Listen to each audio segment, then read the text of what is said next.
Hello friend, SP education में आपका हार्दिक स्वागत है। आज आप लोगों के लिए एक अलग से इन्फॉर्मेशन है, एक महत्वपूर्ण सूचना मुझे देनी है, इसलिए मैं इस वीडियो को लेकर आया हूं। क्योंकि मेरे पास जो बच्चे जुड़े हुए हैं वो सभी स्टेट के ज़्यादातर बच्चों को जुड़ा हुआ है। झारखंड की बात करें, चाहे यूपी की बात करें, चाहे बिहार की बात करें, चाहे हम राजस्थान की बात करें, तो बिहार शिक्षक भर्ती जिसे आप लोग देख रहे हैं कि काफ़ी इसमें वैकेंसी आई हुई हैं। बिहार शिक्षक भर्ती जिसे बिहार 7th फेज बोलते हैं हम लोग, तो उसमें अदर स्टेट के संबंध में एक सूचना आज डाली गई है। और वो महत्वपूर्ण सूचना है क्योंकि पहले क्या था कि अदर स्टेट को इसमें मान नहीं किया गया था, क्योंकि वो ये कहा गया था कि वो भारत का नागरिक हो और प्लस में वो निवासी हो, किस राज्य का, बिहार राज्य का निवासी हो। तो इस बारे में ये बात पहले कही गई थी जब नोटिफिकेशन आया था। लेकिन आज की जो सूचना है, जो आज का नोटिस है, आप लोगों ने देखा भी होगा और बहुत से लोगों ने नहीं भी देखा होगा। तो मैं अभी आप लोगों को 5 मिनट के वीडियो में आप लोगों को ये सारी बातें क्लियर कर दूंगा कि कौन सा हम लोग डाल सकते हैं, कौन सा नहीं डाल सकते हैं। तो देखो, तीन वैकेंसी आई हुई हैं, 3 स्तर से वैकेंसी आई हुई हैं। कौन कौन से स्तर से? एक है प्राइमरी स्तर से, एक है हम लोगों का टीजीटी से, और एक है हम लोगों का पीजीटी टीचर का। तो हम लोगों की 3 जगह से ये वैकेंसियाँ आई हुई हैं। सबसे पहले हम लोग बात करते हैं कि उस नोटिस की। तो जो नोटिस आया हुआ है, तो उस नोटिस को भी हम लोग जान लेते हैं कि कौन सा वो नोटिस है जिसको हम लोगों को समझना है। तो ये वो नोटिस है। तो ये नोटिस आया हुआ है कि प्रेस नोट जारी किया गया है बिहार शिक्षा विभाग बिहार पटना के द्वारा। तो ये लिखा हुआ है कि इसमें बिहार राज्य विद्यालय अध्यापक नियुक्ति स्थानांतरण अनुशासिक कार्रवाई एवं सेवा शर्त संशोधन में किया गया है। और नियमावली जो है वो 2023 की स्वीकृति के संबंध में है। इस नियमावली के संशोधन उपरांत विद्यालय अध्यापक पद पर नियुक्त हेतु बिहार के स्थायी निवासी होने की जो अर्हता थी, मतलब कि वो भारत का जो है नागरिक होना चाहिए प्लस बिहार का स्थायी निवासी होना चाहिए, इस अर्हता को, इस एलिजिबिलिटी को अब अनिवार्य रूप से नहीं है। ये अनिवार्य रूप से नहीं है, ये देखिए लिखा हुआ है कि ये नहीं रहेगी। मतलब अब सभी लोग, अदर स्टेट के भी लोग बिहार में जो शिक्षक भर्ती निकली हुई हैं उसमें फार्म डाल सकते हैं। लेकिन अब एक प्रश्न ये उठता है कि हम लोग क्या सभी में डाल सकते हैं?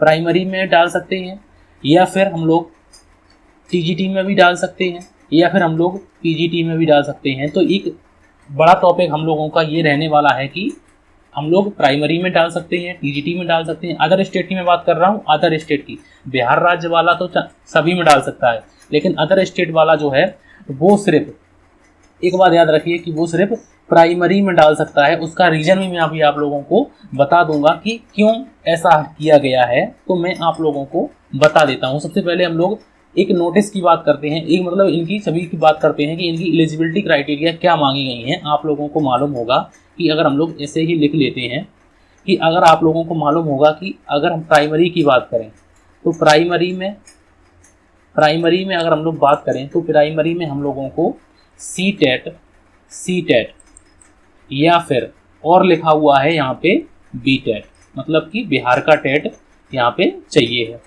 लेकिन टीजीटी में उन्होंने क्या कह दिया है कि टीजीटी की वैकेंसी के लिए सी-टेट जो सेकंड होता है, सी-टेट सेकंड पेपर जो होता है, उसको एलिजिबल नहीं किया है। उन्होंने अपना स्टेट का माना है, एस-टेट मांगा है यहाँ पर। और पीजीटी में भी उन्होंने एस-टेट मांगा है। और एस-टेट कौन सा मांगा है? ये सेकंड वाला मांगा है और यहाँ पे फर्स्ट वाला मांगा है। मतलब कि वही लोग फार्म डाल पाएंगे जो टीजीटी और पीजीटी, मतलब एस-टेट फर्स्ट और एस-टेट सेकंड को निकाले हुए होंगे।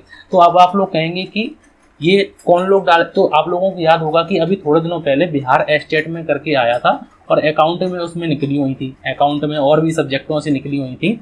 तो उसमें क्या कहा गया था कि उसमें भी हम लोगों को क्राइटेरिया था कि उसमें वो बिहार राज्य के लोग ही उसको डाल सकते हैं। तो एक तरीके से ये मान लिए कि हम लोग इसमें नहीं डाल सकते। अदर स्टेट टीजीटी पीजीटी में, एक तरीके से मैं अपनी बात करूँ तो एक तरीके से हम लोग इसमें नहीं डाल सकते, क्योंकि यहाँ पे एस-टेट मांगा गया है और वो हम लोगों ने दिया नहीं है। तो हम लोगों ने दिया क्या है? तो हम लोगों ने सी-टेट दिया है। तो सीटेट में अगर हम लोग सीटेट क्वालिफाई है हम लोगों का, तो हम लोग प्राइमरी में डाल सकते हैं। अदर स्टेट वाले जो बच्चे हैं, अदर स्टेट वाले जो स्टूडेंट हैं, वो यहाँ पे सीटेट अगर एलिजिबल है और उनका क्वालिफाई है तो वो डाल सकते हैं।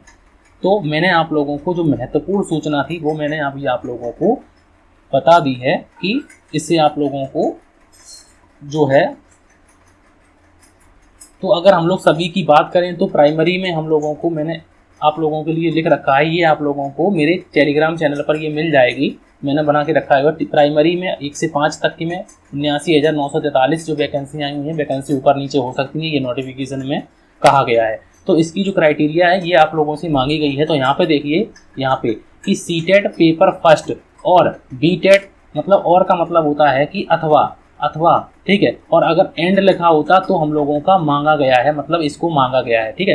तो और का मतलब हम लोगों को चाहे सीटेट फर्स्ट पेपर हो और चाहे बीटेट फर्स्ट पेपर हो, क्वालिफाई हो, तो आप लोग यहाँ पे इसको डाल सकते हैं। तो अदर स्टेट वाले लोग तो क्योंकि सीटेट उनका निकला होगा तो सीटेट वो प्राइमरी में डाल सकते हैं। लेकिन यहाँ पे जब टीजीटी की बात करते हैं तो टीजीटी में वैकेंसी निकली हुई है 32,916।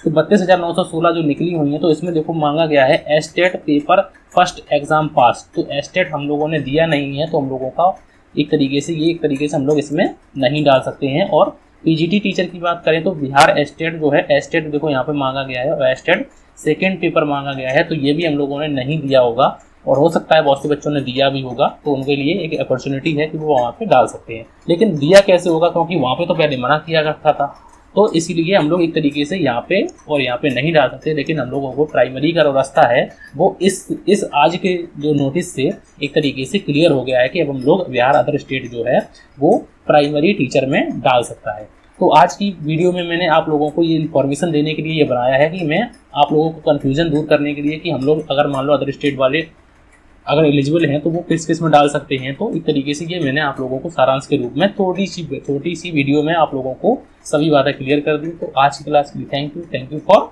वॉचिंग।